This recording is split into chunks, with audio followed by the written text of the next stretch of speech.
আজকে PSC syllabus থেকে সংস্কৃতির কথা যে প্রবন্ধ আছে কাজী আব্দুল ওদুদের লেখা, সেই সংস্কৃতির প্রবন্ধের বাকি অংশের কিছুটা অংশ আজকে আলোচনা করব। কিছুটা অংশ আমি প্রথম দিকের কিছুটা অংশ আলোচনা করেছিলাম, আজকের দ্বিতীয় পার্টে আমি কিছুটা অংশ আলোচনা করব। দেখো, এখানে অনেক দিন পর এলাম তোমাদের সাথে, তো যাই হোক, এতটা হয়েছিল এই বলেছিলাম যে এই প্রতিকূল পরিবেশ আর অব্যবস্থিত চিত্ত বেশ বড় রকমের দুর্ঘটনা এসব আমাদের জীবনে, মানে এতটা আমি পড়িয়েছিলাম। এরপর আছে দেখো, সংস্কৃতির ক্ষেত্রে ব্যক্তিতান্ত্রিকতা যে দুর্বল চিন্তা তা বোঝা কঠিন নয়। সংস্কৃতি বলতে আমাদের যে কালচার, সেই সংস্কৃতির কথা বলা হচ্ছে। সেটার ক্ষেত্রে যে ব্যক্তিতান্ত্রিকতা বলতে কি বোঝায় না, আত্মকেন্দ্রিক, যেটা ব্যক্তিতান্ত্রিকতা মানে ব্যক্তিকে কেন্দ্র করে, অর্থাৎ প্রত্যেক ব্যক্তি আলাদা এবং সেই তান্ত্রিকতা যে দুর্বল চিন্তা, সেই ব্যক্তিতান্ত্রিকতা অবশ্যই দুর্বল চিন্তা। যখন আমরা ব্যক্তিতান্ত্রিকতা থেকে বেরিয়ে যখন গণতান্ত্রিকভাবে ভাববো, তখন সেটা বৃহৎ ক্ষেত্রে দুর্বল চিন্তা থাকে না, তখন সেটা সবল হয়। কিন্তু যখন ব্যক্তিতান্ত্রিক থাকছি আমরা, তখন নিজের আত্মকেন্দ্রিক হয়ে যাচ্ছি বা ব্যক্তিতান্ত্রিক হচ্ছি, তখন কিন্তু দুর্বল চিন্তা আমাদের মধ্যে গেড়ে বসছে। অর্থাৎ দুর্বল চিন্তা তা বোঝা কঠিন নয়। মানুষ বিশেষভাবে সামাজিক জীব, অবশ্যই মানুষ সামাজিক জীব। একটা মানুষ কি কখনো সমাজকে ছাড়া বাঁচতে পারে? সমাজচ্যুত হতে পারে, সমাজচ্যুত হয়তো তাকে করা হতে পারে, কিন্তু সে কি সমাজ থেকে চ্যুত, সে সমাজ থেকে চ্যুত নিজেকে করতে পারে। কিন্তু একটা মানুষ বা একটা পরিবার কখনো একটা সমাজ ছাড়া বাঁচতে পারে না, সমাজকে নিয়েই কিন্তু বেঁচে থাকা, তাই তো? তাই মানুষ বিশেষভাবে সামাজিক জীব, কাজেই যে ব্যক্তিগত বা পারিবারিক উৎকর্ষের সামাজিক মূল্য কম, তা যত সুদর্শনই হোক শেষ পর্যন্ত অদ্ভুত, ভিন্ন আর কিছু নয়। বলছে অর্থাৎ যে ব্যক্তিগত বা পারিবারিক যে উৎকর্ষ সাধন, আমি আমার পরিবারকে শিক্ষায় দীক্ষায়, আমি আমার পরিবারকে মূল্যবোধে আদর্শে শিক্ষায় দীক্ষায় আমি এমন একটা জায়গায় নিয়ে যাব, আমার পরিবারের উৎকর্ষের সাধন হবে বা উৎকর্ষ সাধন হবে। হ্যাঁ, তো সেই পরিবারের সামাজিক মূল্য কম, আমার পরিবারকে কেন্দ্র করেই সব কিছু হবে। মানে আমি এতটাই ব্যক্তিতান্ত্রিকতা আমাদের মধ্যে আছে যে পরিবারকে কেন্দ্র করেই পারিবারিক সব কিছু হচ্ছে, কিন্তু আমাদের সামাজিকতাটাকে আমরা কিন্তু দেখছি না। তো সেক্ষেত্রে কিন্তু সামাজিক মূল্য কম, তা যত সুদর্শন। আমার পরিবার ভীষণভাবে আপগ্রেডেড ফ্যামিলি, তাই তো? আমার পরিবার ভীষণ ভালো অ্যাডভান্স ফ্যামিলি, আমার পরিবারই সব দিক থেকে রুচিসম্মত, সব দিক থেকে ব্যক্তিতান্ত্রিক দিক থেকে দেখতে গেলে সেটা সুদর্শন হচ্ছে, পরিবার সুদর্শন হচ্ছে, পরিবার খুব সুন্দর হয়ে উঠছে, কিন্তু সেইটা কিন্তু শেষ পর্যন্ত অদ্ভুত হয়ে যাচ্ছে। এটা একটা পরিবার দেখছি আমরা, ধরো একটা তোমার পাশের বাড়ির কোনো একটা ফ্যামিলি, বা ধরো তোমার নিজের পরিবার, তুমি যদি সেই রকম নিজের পরিবারকে নিয়ে উৎকর্ষ সাধন বৃদ্ধি করো, সব কিছু তোমরা সব জানো, আর কাউকে পাশের বাড়ির আর কাউকে প্রয়োজন নেই, বা কারুর সমাজে, আর পাশের বাড়ি কেন, সমাজে আরও যে সমস্ত আছে, যে কালচার, যে সংস্কৃতি, সেইগুলো তুমি না মিশেই তুমি সেগুলোকে আয়ত্তে আনো, তুমি ভাবছো যে তুমি সব কিছু জানো, তাই তো? তো উৎকর্ষ সাধন সেটা কিন্তু অদ্ভুত হচ্ছে, অদ্ভুত নয় তো কি। তুমি একটা জায়গা যখন বেড়াতে যাবে, তখন সেই জায়গার মানুষজনের সঙ্গে তো তুমি কথা অবশ্যই বলবে, কথা হবেই। তুমি কি সেখানে গিয়ে ইন্টারাক্ট করবে না? ইন্টারাকশান হবে না? তুমি কি জিনিসপত্র কিনবে না? বা তুমি কি দোকানে ঢুকবে না খেতে, বা জামা কাপড়ের জন্য ঢুকবে না, বা কোনো একটা অসুবিধায় পড়লে সেখানের মানুষের সাথে তুমি ইন্টারাক্ট করবে না? এ তো গেল একদম বৃহৎ ক্ষেত্রে। কিন্তু তোমার যে সমাজে তুমি যখন বিপদে পড়বে, কে পাশে থাকবে? প্রতিবেশীরাই পাশে থাকে। শুধু প্রতিবেশী কেন, আরও সামাজিক যে সমস্ত ক্রিয়াকলাপগুলো আছে, তাতে তুমি যদি অংশগ্রহণ না করো, তুমি সামাজিক জীব কী করে হচ্ছ? তুমি একজন সমাজে সুস্থ নাগরিক কী করে হচ্ছ, তাই না? তো সেক্ষেত্রে বলছে সামাজিক মূল্য সেটা অদ্ভুত হয়ে যাচ্ছে, সেটা ভিন্ন আর কিছু না। অবশ্যই একথা সত্য যে এক যুগে যার সামাজিক মূল্য কম, অন্য যুগে তার সামাজিক মূল্য বেশি হতে পারে। এটা প্রাবন্ধিকের মতামত, যে একটা যুগ হলো যে একটা যুগে হয়তো একটা যুগ গেল, মানে সম্পূর্ণ জীবনটাই কেউ অসামাজিক হয়ে কাটাতে পারে না, মানে সমাজকে ছাড়া শুধুমাত্র ব্যক্তি কেন্দ্রিক হয়ে শুধুমাত্র পরিবারের উৎকর্ষ সাধন বৃদ্ধিতেই একটা সম্পূর্ণ জীবন, গোটা 80 বছরের জীবন কেউ কাটাতে পারে না, বা কোনো ফ্যামিলি কাটাতে পারে না বংশগত পরম্পরায়, ঠিক আছে।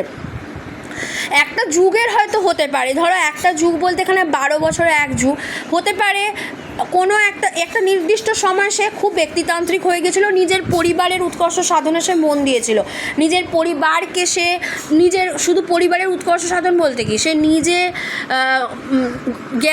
জ্ঞান ভাণ্ডার বৃদ্ধি করছে, নিজের এস্টাবলিশ হচ্ছে, তার পরিবারকে এস্টাবলিশ করানোর চেষ্টা করছে, পরিবারের জন্য লড়াই করছে এবং পরিবারকে একটা জায়গায় নিয়ে গেল, এবার সমাজে সে পরিচিতিকরণ আসছে। সেটা একটা বিশেষ শ্রেণীর ক্ষেত্রে হয়, সেটা একটা যুগে হতে পারে, কিন্তু পরের যে 12 বছরের যে আর একটা যুগ আসছে, নেক্সট যুগ, সেই সময়ও কি তুমি উৎকর্ষ বৃদ্ধি করবে বা উৎকর্ষ সাধন করবে? তা আবার হয় নাকি? সমাজে পরিচিতি লাভটা তোমার হবে কিভাবে? তুমি কি সমাজ ছাড়া বাঁচতে পারো? তোমার ব্যক্তি পরিবারের মধ্যে শুধু তোমার পরিচিতি হবে, তোমার পরিচয়, তোমার কাজের জগৎটা কি তোমার শুধুমাত্র পরিবারের মধ্যে সীমাবদ্ধ নাকি? সেটা তো সমাজে, বুঝতে পারছো? প্রাবন্ধিক এখানে বলতে চাইছেন যে সামাজিক মূল্য কম, এই অবশ্যই কথা সত্য যে এক যুগে যার সামাজিক মূল্য কম, অন্য যুগে তার মূল্য বেশি হতেই পারে, অবশ্যই বেশি হতে পারে। সমাজে যখন পরিচিতি বাড়ে তখন তো অবশ্যই সামাজিক মূল্য বেশি হবে, সেই পরিবারের ক্ষেত্রে উৎকর্ষ বৃদ্ধি, উৎকর্ষ সাধন আরও বেশি হয়। কিন্তু এমন কতগুলো ব্যাপার আছে স্বভাবতই যার সামাজিক মূল্য কম, এমন কিছু কিছু ব্যাপার থাকে যেগুলো সামাজিক মূল্য কম। কেন, কোন ক্ষেত্রে? দেখো, মানুষের ইতিহাস বিচিত্র ইতিহাস আছে, বিচিত্র ভাবের মধ্যে দিয়ে তার অভিব্যক্তি হয়েছে ও হচ্ছেও, মানে তোমার অভিব্যক্তি আমার অভিব্যক্তি এক নয়, ঠিক আছে, বা আমার অভিব্যক্তি বা আমার পাশের বাড়ির মানুষের অভিব্যক্তি এক হবে না, বিচিত্র মনের অধিকারী আমরা, তোমার মন আমার মন এক নয়, ঠিক আছে। তো মানুষের বিচিত্র ইতিহাসে বিচিত্র ভাব, সেই বিচিত্র ভাবের মধ্যে বিচিত্র অভিব্যক্তি, তুমি যে চিন্তা ভাবনা করছো বা তুমি যে কোনো একটা জিনিস যেটা বুঝলে সেটা আমি সেটা ওই ইতিবাচকেই সেটা নাও বুঝতে পারি, তুমি ইতিবাচক ভাবনাতেই ভাবছো কিন্তু সেইটা ভাবনা এক নাও হতে পারে, বুঝতে পেরেছো? সেই ভাবনাটা আমার অভিব্যক্তি অন্য হতে পারে, হয়তো আমার অভিব্যক্তির থেকে তোমার অভিব্যক্তি ভালো বা তোমার থেকে আমারটাও ভালো হতে পারে, এই রকম অভিব্যক্তি হয়েছে বা হচ্ছে।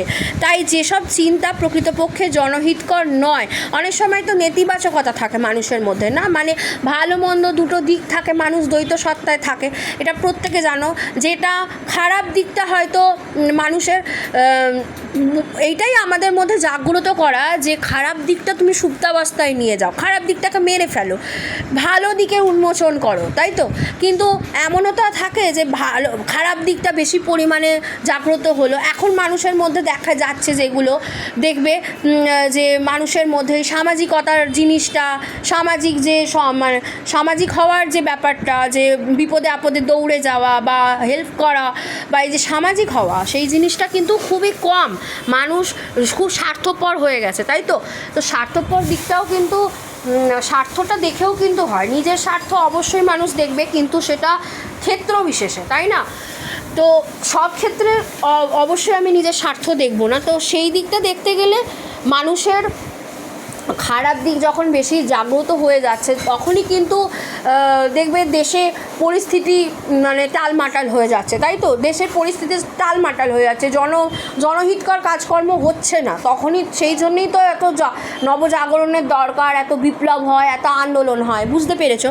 তো সেক্ষেত্রে হচ্ছে যে কিছু কারা করে, যাদের মধ্যে ভালো দিক বেশি, যারা এই জিনিসগুলো বুঝবে, তারাই আন্দোলনটা নিয়ে এসে মানুষকে নাড়া দেবে এবং মানুষের মনে ভালো দিকটাকে উন্মোচন করবে এবং খারাপ দিককে মারবে, বুঝতে পেরেছো? তো সে বলছে যে তাই যেসব চিন্তাভাবনা প্রকৃতপক্ষে জনহিতকর নয়, বিশেষ বিশেষ গোষ্ঠীর বা দলের চেতন বা অবচেতন স্বার্থবোধের অনুকূলের মাত্র অথবা ক্ষণিক খেয়াল, সেসবের দিকেও মাঝে মাঝে নেতৃস্থানীয়দের প্রবণতা জন্মেছে। কি বলতে চাইছেন উনি? দেখো, উনি বলতে চাইছেন যে বিশেষ বিশেষ গোষ্ঠী বা দল আছে, ধরো একটা যে কোনো দল আছে, ঠিক আছে, মানে সম্পূর্ণ একটা জাতি আমি যদি বলি, একটা ধরো কোনো একটা জাতি বলতে গেলে মনুষ্য জাতির মধ্যে তো ধর্ম আছে, ধর্মকে বললেই ভালো বুঝতে পারবে গোষ্ঠী বা জাতি। সেই ধরো হিন্দুদের মধ্যে, হিন্দুদের যে হিন্দু সমগ্র হিন্দু জাতির কথা বলা যায় না, সেখানে ধরো কয়েকটা দল আছে, ঠিক আছে, অনেক গোষ্ঠী মিলে তো বা দল মিলে তো সম্পূর্ণ একটা জাতি হয়। তো সেই একটা দল, সেই দলের তাদের চেতনা আছে, আবার অবচেতন মন। আমাদের মনের প্রত্যেকের হৃদয়ের 3টে স্তর আছে মনের। একটা হচ্ছে অচেতন, যেটা হচ্ছে একদম অচেতন অবস্থা, মানে আমরা যখন অচেতনতায় চলে যাই সে অচেতন। আর অবচেতন যেটা হচ্ছে আমাদের সাবকনসিয়াস মাইন্ড, মানে অবচেতন মনে আমি বুঝতে পারছি না, আমার বুঝতে পেরেও কাজটা করে ফেলছি, মানে আমি মানে খারাপ কাজটার দিকেই আমি যাব। তো অবচেতন মনে মানুষের ভালো দিকও আসে, আবার খারাপ দিকও আছে, বুঝতে পেরেছ? তো সেই খারাপ দিকটার দিকে যখন মানুষ ঝোঁকে তো খারাপের দিকেই যায়, বুঝতে পেরেছি? সেই অবচেতন মন, সুপ্ত অবচেতন মন, সাবকনসিয়াস মাইন্ড যেটাকে বলা হয়ে থাকে, সেই সাবকনসিয়াস মাইন্ডটা কিন্তু সাংঘাতিক মাইন্ড। হ্যাঁ, সেটাকে কখনো জাগিয়ে রাখতে নেই, কারণ সেই সময় মানুষ দিক বিদিক শূন্য হয়ে যায়।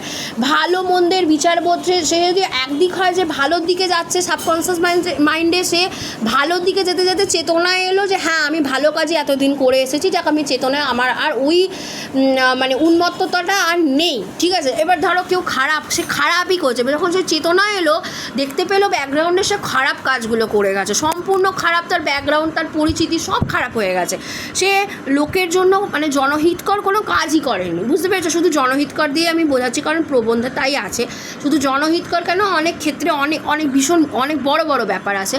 তো ধরো এই জিনিসটা হলো, অব্দ বলছে সেটা অবচেতন স্বার্থবোধে, যখন সে নিজের স্বার্থটা বোঝে, অবচেতন মনে নিজের স্বার্থটা বুঝছে, সেটা প্রতিকূল হচ্ছে না, সেটা অনুকূলে যাচ্ছে, অনুকূলের মাত্রা, অথবা ক্ষণিক খেয়ালবশত আমরা কাজ করে ফেললাম। আমি জানি ওই জিনিসটা করা উচিত হবে না, তা আমি আবেগের বশে বা ক্ষণিকের খেয়ালে আমি ওই কাজটা করলাম, দেখি তো করে কি। এই যে ঝুঁকিটা নেওয়া, এই ঝুঁকিটা বিশেষ করে কিন্তু যুবক যুবতীরা, মানে কিশোরীরা বিশেষ করে নিয়ে থাকে। 18 বছর বয়সের যে সমস্ত 18 থেকে শুরু করে 25-এর মধ্যে যারা, ওরা কিন্তু ভীষণভাবে মানে খুব মানে আবেগের বশে সিদ্ধান্তগুলো নিয়ে ফেলে, আর ক্ষণিক খেয়ালে কাজকর্ম করে ফেলে।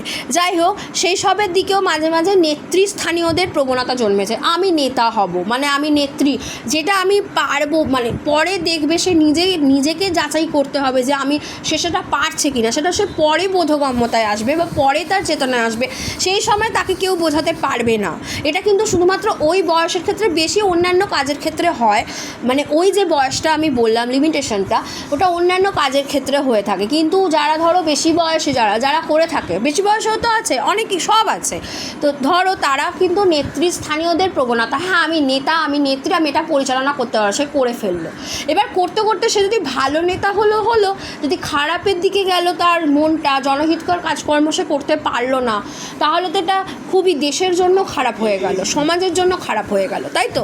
তো প্রবণতাটা জন্মেছে সেই দিক থেকে। এবার তাকে যখন চেতনায় আনা যায়, চেতনাতেও সে খারাপ কাজটাই করবে, তখন তাকে কিন্তু বদলানো মুশকিল হয়ে যায়, সে যদি নিজে না বদলায়। যাই হোক, সেকালের ধর্মের মতো একালের সংস্কৃতিরও মূল কথা হওয়া চাই যে সামাজিক উৎকর্ষ লাভ, আর সেহেতু সমাজের অর্থ একদিকে বিশ্বমানব, মানে আমাদের সেকাল বলতে এখানে এই কাল বলতে উনি যে সময়ে লিখছেন, উনি যে প্রাচীনপন্থী, উনি যে কথাগুলো বলছেন, যে পুরনো যে সংস্কার বা পুরনো যে মূল্যবোধ বা আদর্শ, সেগুলো কিন্তু খুব ভালো, মানে গোড়ার দিকটা ভীষণ ভালো ছিল, এবং সেইটাকে ধরেই কিন্তু আমরা এগোচ্ছি, এবং মানে তখন সবসময় ভালো মানসিকতা ছিল। কিন্তু এখনের মানসিকতাটা কিন্তু কখনোই সে আগের মতোটা নেই। তো সেকালের ধর্মের মতো একালের যে সংস্কৃতির মূল কথা হওয়া চাই, আগের মতোই একালের সংস্কৃতির মূল কথা হওয়া চাই, তবে জনহিতকর কাজ হবে। কিন্তু মানুষ যত পরিবর্তন এসেছে, মানুষের মন বদলেছে, যত মানুষ নতুন মানুষের নতুন ওই মানুষই তো আর নেই না, আগেকার দিনের মানুষ তো নেই, এখন তো নতুন প্রজন্ম।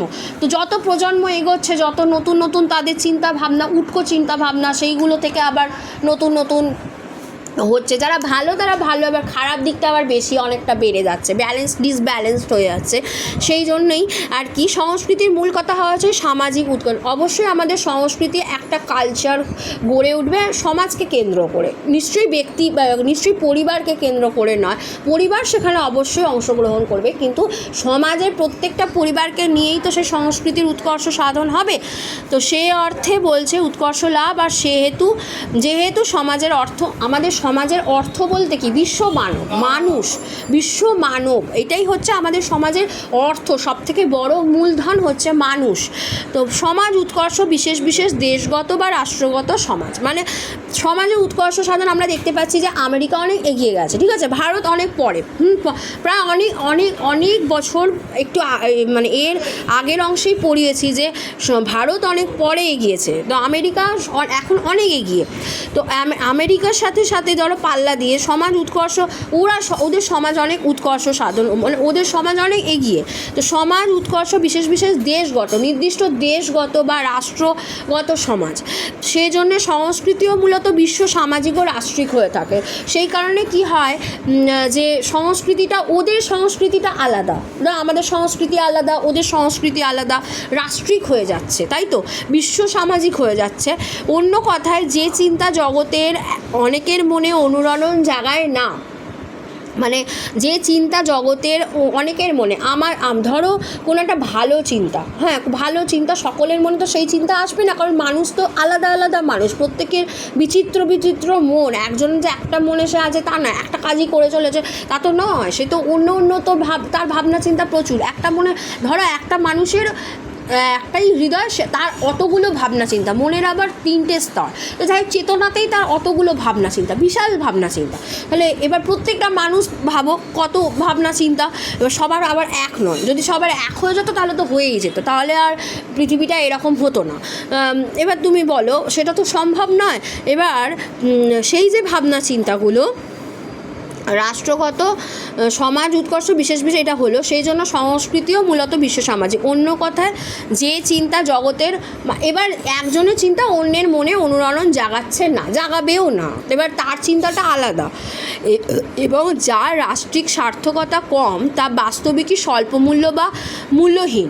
রাষ্ট্রিক সার্থকতা বলতে মানে যে রাষ্ট্র এগোতে পারেনি, আমেরিকা আজ খুব সার্থক, ঠিক আছে, মানে সার্থক, সে এগিয়ে যাওয়ার পথে সে অনেক এগিয়ে গেছে, হ্যাঁ, যে ভারতও এগিয়ে গেছে, ভারত দেখতে পেলো যে আমাদের না এগোলে চলবে না, সমাজ পিছিয়ে যাচ্ছে, সেই কারণে সব দেশ এগোচ্ছে, বুঝতে পারছো, একটা দেশও কিন্তু পিছিয়ে নেই, যারা পিছিয়ে ছিল তারাও পাল্লা দিয়ে এগোনোর চেষ্টা করছে। এবার বিভিন্নভাবে একটা দেশকে এগোনো তো মুখের কথা নয়, তাই না, দেশের নাগরিকরা উন্নত না হলে, শিক্ষার আলো না পৌঁছলে, সব কিছু না পৌঁছলে ওরা কীভাবে এগোবে? একটা কিছু আবিষ্কার করা, একটা কিছু নতুন সৃষ্টি করা, তবে না এগোনো। যেমন আমাদের চাঁদে পৌঁছলো ইন্ডিয়া থেকে, এই যে জিনিসগুলো, এই যে ব্যাপারগুলো, এগুলো কি একটা ছোটোখাটো তুচ্ছ ব্যাপার না, এ তো বিশাল বড় বড় ব্যাপার, বিশাল বড় বৃহৎ, এই বিশ্ব ব্রহ্মাণ্ডের মতো বৃহৎ ব্যাপার, বৃহৎ ক্ষেত্র।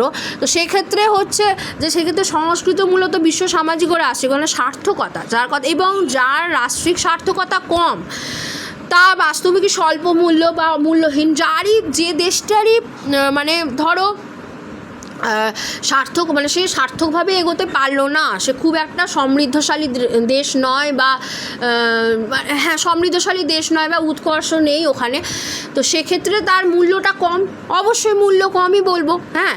তো হোক না হোক অন্যভাবে যত অসাধারণ, মানে হোক না তা অন্যভাবে যত অসাধারণ, বলছে তাকে অন্যভাবে অসাধারণত্বে ফেলা যায় না, কি সে সাধারণে একটা পড়ে গেল কেন, মানে মানুষ কখনোই বলবে না দয়া মায়া। এখানে কিন্তু দেখো, এখানে যে আচ্ছা ঠিক আছে ওদেরকেও আমরা এগিয়ে আনবো পাল্লা দিয়ে, কেন এগিয়ে আনবে একটা দেশ আরেকটা দেশকে, কেন এগিয়ে আনবে? এক্ষেত্রে আমরাও যে বলে থাকি এটাও কিন্তু সেইটাই, যেটা বাস্তবিক কথাবার্তা সেটাই বলবো, যে ওর উৎকর্ষ সাধনটা বেশি হয়েছে, ও বেশি এগিয়ে, এটাকে আমাদের মানতেই হবে, এটা বাস্তব। কারণ ওকে যদি আমরা ধরে রাখি তাহলে তো আর এগোবে না, সমাজ তো আর এগোবে না, দেশ আর এগোবে না, ওকে ছেড়ে দিতে হবে, তাই না? একটা দেশ যখন এগোচ্ছে তাকে এগোতে দিতে হবে, তাকে কেউ আটকে রাখতে পারবে না, তাহলে সেই দেশ তাহলে প্রভাবটা খারাপ পড়বে, তাই না? তো সে আমাকে কেন অন্য দেশ আটকাচ্ছে, এই রকম একটা ব্যাপার। তো যেটা বাস্তবিক কথা সেটাই বলতে হবে, যে হোক না সে অন্যভাবে যতটা পারে অসাধারণ হোক। এই দিক দিয়ে দেখলে হিন্দু সংস্কৃতি, আর্য সংস্কৃতি, সেমীয় সংস্কৃতি ইত্যাদি কথা যে দেশে উঠেছে সেসবের মূলে সুচিন্তা যে তেমন কার্যকরী হচ্ছে না তা সহজেই বোঝা যায়। বলছে হিন্দু সংস্কৃতি, আর্য সংস্কৃতি, আর্যরা এসেছে মানে ভারতে, মানে ইন্ডিয়ার সাউথে। তো আর্য সংস্কৃতি, সেমীয় যে আছে সেই সেমীয় সংস্কৃতি ইত্যাদি কথা যে দেশে উঠেছে, এই সমস্ত সংস্কৃতির কথা, সেই সবের মূলে তো সুচিন্তাও আছে। প্রত্যেকটা সংস্কৃতির মূলে যে চিন্তা ভাবনা, সেগুলো তো অবশ্যই ভালো ভালো চিন্তা ভাবনা অবশ্যই আছে, তাই তো। তো চিন্তা ভাবনা তেমন কার্যকরী হচ্ছে না তা সহজেই বোঝা যায়। মানে আমার হিন্দু সংস্কৃতি আর্য সংস্কৃতিতে ঠিকমতো হচ্ছে না কার্যকরী, বা আর্য সংস্কৃতির চিন্তাভাবনাটা হিন্দুরা মানে হিন্দুদের মধ্যে ঠিকমতো ইনকালকেট হচ্ছেও না, আর হলেও তারা আয়ত্তে আনতে পারছে না বা হচ্ছে না, কার্যকরী হচ্ছে না। মোট কথা, যদি হিন্দু ও মুসলমানের রাষ্ট্রিক জীবন সম্মিলিত হয় তবে তাদের সাংস্কৃতিক জীবন ভিন্ন হতে পারে না। বলছে হিন্দু মুসলমান যদি এক হয়ে যায়, যদি তাদের যদি রাষ্ট্রিক জীবনটা যদি এক হয়, সম্মিলিত হয়, তবে সাংস্কৃতিক জীবন ভিন্ন হতে মানে অন্যরকম হতে পারে না, সংস্কৃতিটা একই থাকবে, অন্তত সেই বিভিন্নতা অগ্রগণ্য হতে পারে না। বলছে ওই যে বিভিন্নতাটা থাকে একসঙ্গে এগোবে, দেশটা এক হয়ে যাবে এবং একসঙ্গে এগোবে, বিভিন্নতাটা আর অগ্রগণ্য হবে না, মানে ও এগিয়ে যাবে না যে ভিন্ন ভিন্ন হয়ে আছিস তো সেটা এগোচ্ছে তা না। হলে সংস্কৃতি একটি প্রধান লক্ষ্য সামাজিক, অর্থাৎ রাষ্ট্রিক উৎকর্ষ লাভ তাই হয় ব্যাহত। বলছে তখন কি হবে, রাষ্ট্রিক যে উৎকর্ষ লাভ হচ্ছিল, একটা যে কোনো রাষ্ট্রের যে উৎকর্ষ সাধন, সেটা কিন্তু ব্যাহত হয়ে যাবে। বুঝতে পেরেছ? হিন্দু সংস্কৃতি, মুসলিম সংস্কৃতি এসব চিন্তা কিছু পরিমাণে কার্যকরী হতেও পারে যদি হিন্দু ও মুসলমানের রাষ্ট্রিক জীবন স্বতন্ত্র হয়। হিন্দু মুসলমানের রাষ্ট্রিক জীবন কি স্বতন্ত্র? না, স্বতন্ত্র কখনোই নয়। একজনের হস্তক্ষেপ করছে। কখনো কি হিন্দু রাষ্ট্রে মুসলমানরা থাকে না, না মুসলিম রাষ্ট্রে হিন্দুরা থাকে না, সেটা তো কখনো সম্ভব নয়। সেই নিয়েই শরিয়াতের কথা বলা হয়েছিল প্রথম দিকে, সেই নিয়েই কিন্তু কোরআনের কথা প্রসঙ্গ উঠেছিল। বুঝতে পারছো? সংস্কৃতির কথা যখন আসছে, তো হিন্দু সংস্কৃতি, মুসলিম সংস্কৃতি এসব চিন্তা কিছু পরিমাণে কার্যকরী তখন হবে যদি তাদের রাষ্ট্রিক জীবনটা যদি স্বতন্ত্র হয়। হ্যাঁ, কিন্তু যারা হিন্দু সংস্কৃতি, মুসলিম সংস্কৃতি ইত্যাদি কথা বলেছেন, তারা ভারতবর্ষের বিভিন্ন প্রদেশের হিন্দু ও মুসলমানের পৃথক পৃথক রাষ্ট্র ব্যবস্থার কথা তেমন ভাবছেন তা মনে হয় না। মানে কি? মানে বলা হচ্ছে যে হিন্দু সংস্কৃতি আর মুসলিম সংস্কৃতি ইত্যাদি কথা যারা বলছেন, মানে যারা বলছেন এটা হিন্দু সংস্কৃতির অন্তর্গত, যারা বলছে এটা মুসলিম সংস্কৃতির অন্তর্গত, ঠিক আছে, তারা ভারতবর্ষের আরও তো অনেক প্রদেশ আছে, বিভিন্ন প্রদেশের যে ওখানেও হিন্দু মুসলমানরা আছেন, তো হিন্দু মুসলমানদের পৃথক পৃথক রাষ্ট্র ব্যবস্থার কথা তেমন ভাবছেন না মনে হয়। ওখানে যারা হিন্দুরা আছে, ধরো একটা বিশাল বড় হিন্দু রাষ্ট্র আর একটা ধরো বিশাল বড় মুসলিম রাষ্ট্র, তাদের হিন্দু সংস্কৃতি আলাদা, তাদের মুসলিম সংস্কৃতি আলাদা। এবার ধরো ভারতবর্ষের বিভিন্ন প্রদেশ আছে, সেখানেও হিন্দু মুসলমানরা আছে, তো সেখানে এক হয়ে আছে, তারা একটা রাষ্ট্রেই আছে, কিন্তু পৃথক পৃথক রাষ্ট্র ব্যবস্থার কথা তারা ভাবছে না। বলছে ওখানে আবার আলাদা একটা হিন্দু রাষ্ট্র হবে, একটা আলাদা মুসলিম রাষ্ট্র, এরকম ভাবছেন বলে মনে হয় না, কিন্তু সেটাই কিন্তু হওয়া উচিত। আলাদা আলাদা হিন্দু রাষ্ট্র, মুসলিম রাষ্ট্র হয় না। হিন্দু রাষ্ট্র অবশ্যই মুসলিমরা থাকবে, মুসলিম রাষ্ট্র, আমরা কি এক হয়ে নেই? সংস্কৃতি সম্পর্কে বিশ্বজনীনতার কথা তোলা হয়েছে। সংস্কৃতি বলতে এখানে বিশ্বজনীন হতে হবে। বিশ্বজনীন বলতে যে সংস্কৃতি, একটাই ধরো সংস্কৃতি থাকবে, যে সংস্কৃতিটা সব জায়গাতে মানে সংস্কৃতি থাকবে, ওই সংস্কৃতিটাই চলবে।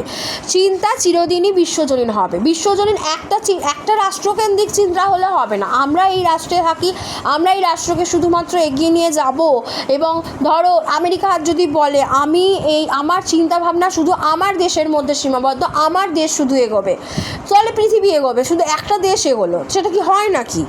তার চিন্তাভাবনা যদি সে বাইরে প্রসারিত না করতো, তাহলে আজ কি মানুষের মধ্যে চিন্তাভাবনা এটাই বলা হচ্ছে যে ভালো চিন্তাভাবনা, যেটা মানে অন্য দেশের জন্য অন্য অন্য দেশের মধ্যে প্রসারণ ঘটালে তবে তো সেই দেশটা এগোবে, তবে তো সে তার থেকে সাহায্য পাবে যে হ্যাঁ আমরাও এভাবে এগোতে পারি। তাই আজ কিন্তু ভারত অনেক এগিয়ে। দেখো, একটা দেশ আর একটা দেশের পাশে আছে, তাহলে আমাদের প্রতিবেশী দেশ কেন বলা হয়েছে? প্রতিবেশী দেশ তো ওরা আমাদের, ঠিক আছে? বাংলাদেশ বলো, মায়ানমার বলো, শ্রীলঙ্কা বলো, পাকিস্তান, আফগানিস্তান, নেপাল, ভুটান, এরা সব আমাদের প্রতিবেশী দেশ। তাহলে আমাদের প্রতিবেশী দেশ কেন আছে? এবার বলো, আমার কথা শোনো।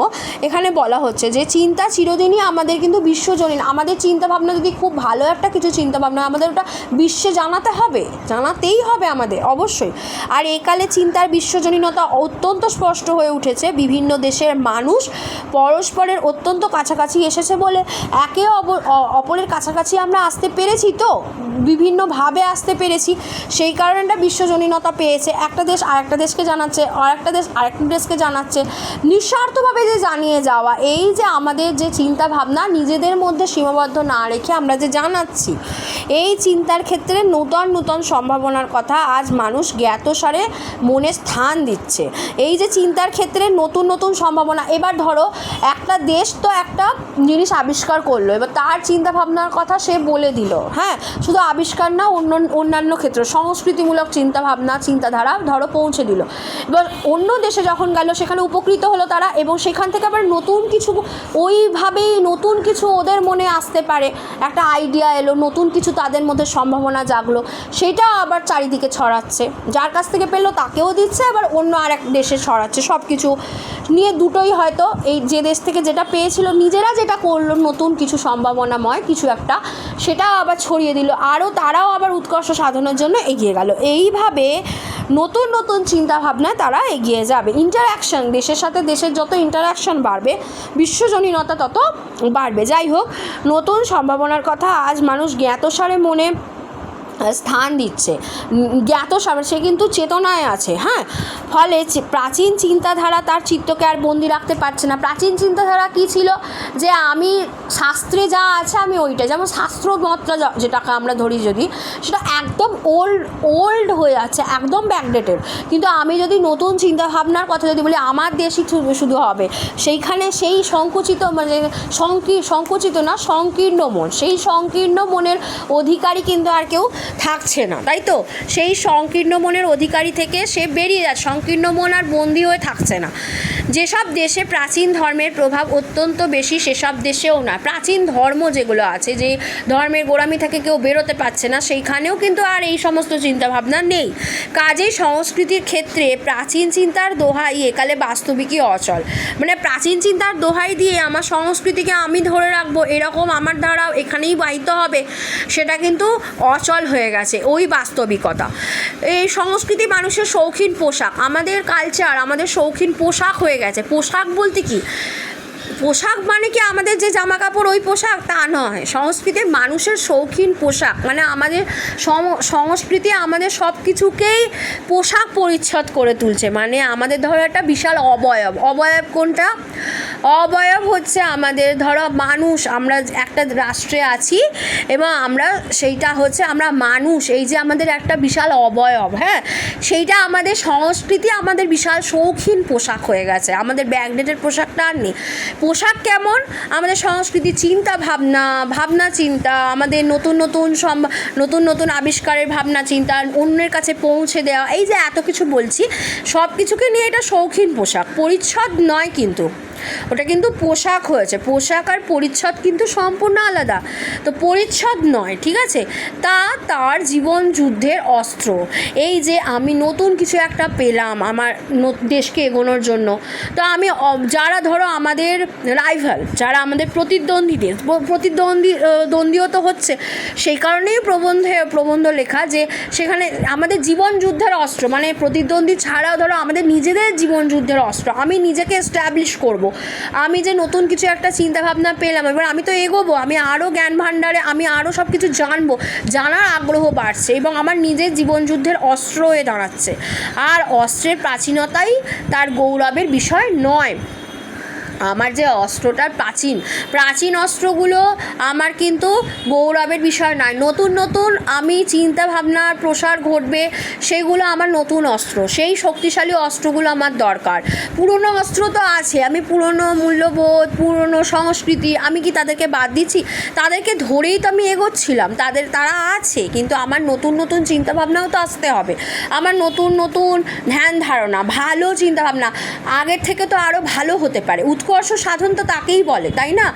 যত ধরো নতুন ধরো একটা মানুষ মারা যাচ্ছে, একটা শিশু, আমি ডিসব্যালেন্সড নয়, আমি ব্যালেন্সড করেই বলছি, মানুষ মারা যাচ্ছে, তার সাথে সাথে আবার নতুন প্রজন্ম আসছে, অর্থাৎ নতুন সদ্যজাত শিশু জন্মা, সে বড় হচ্ছে, তার চিন্তাভাবনা অন্য হবে, কারণ সে যখন জন্মাচ্ছে, বড় হচ্ছে, তখন জগৎটা সে অন্যভাবে পাচ্ছে, আধুনিক জগৎ, সে আধুনিকতায় সে নিজেকে মেলে ধরবে, এবং তার চিন্তাভাবনা, তার যে একটা ধরো কী বলবো, তার যে ট্যালেন্ট, তার চিন্তাভাবনা আলাদা হবে, সেইগুলোকে আমাদের নতুনত্বকে মানতে হবে, এবং সেইগুলো আমাদের নতুন হাতিয়ার হবে, যা তারও পরের প্রজন্মকে আরও শক্তিশালী করে তুলবে। পথে হাতিয়ার হয়ে যাবে আমাদের এই ধারণা ভুল। প্রাচীন সংস্কৃতি ধরে থাকলেই সেই অস্ত্রই যে আমাদের একদম শক্ত মজবুত অস্ত্র হবে, আর নতুন ভাবনা চিন্তায় এগোবো আমরা, নতুনভাবে সমাজকে এগিয়ে নিয়ে যাব, সব কিছুকে সঙ্গে নিয়ে, নতুন ধ্যান ধারণা নিয়ে, নতুন অস্ত্র, নতুন চিন্তা ভাবনার প্রসার ঘটানো। এই যে আজকে আমরা গেলাম, যে চাঁদে ধরো আমাদের যে চাঁদে যে আমাদের পৌঁছানো হলো, এই যে আমাদের একটা অস্ত্র, তো হাতিয়ার, এটা কি আমাদের পথে হয়ে গেল নাকি? পথে হাতিয়ার নাকি? তো বিশাল বড় শক্ত মজবুত হাতিয়ার, বরং আগের থেকে আরও বিশাল আমরা কতটা বড় সাকসেস হলাম, আমাদের দেশ কত এগোলো, সেই রকমই হচ্ছে ব্যাপারটা। বুঝতে পেরেছো? এইটাই আমি বোঝাতে চাইছি, যে অস্ত্রের প্রাচীনতাই তার কিন্তু গৌরবের বিষয় নয়। গৌরবের বিষয় তখনই হয়ে উঠবে যখন তুমি প্রাচীনতা, নবীনতাকেও তুমি দেখবে, সব কিছুকে যখন বিশ্বজনীন করে তুলবে। এছাড়া দেখো, আমি এতটা আজকে পড়ালাম, আশা করি তোমরা বুঝতে পেরেছো। এর পরের অংশে থাকবে এর পরের অংশটুকুর আলোচনা। আমি একটু করে এগোচ্ছি। এর পরে আছে কোরআনের আল্লাহ। কোরআনের আল্লাহ হলেই কিন্তু শেষ হবে।